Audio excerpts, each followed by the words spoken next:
Welcome to the Genius Factory. Enjoy the video. You start by preparing both your Thomson TV and the device you'll cast from. Connect them to the same Wi-Fi network. This matters because casting uses local network discovery. Once done, make sure the TV firmware and your phone or laptop casting app are updated so protocols match. Enable network discovery or screen cast permissions on the casting device. Do this now. It avoids connectivity issues later and lets the TV and sender recognize each other immediately when you... Next, you initiate the cast from your source device. Open the app that supports casting or the system screen share control.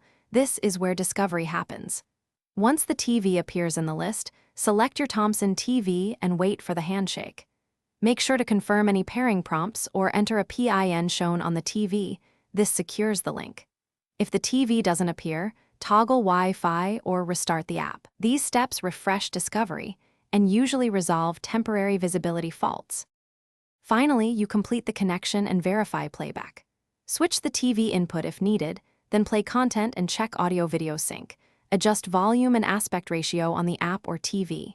If you see lag or no image, stop casting and restart the cast app or reboot the TV and source device. This clears hung services. Make sure to try a 5 GHz Wi-Fi band or wired Ethernet for better stability. If nothing works, reset network settings on the TV as a last resort.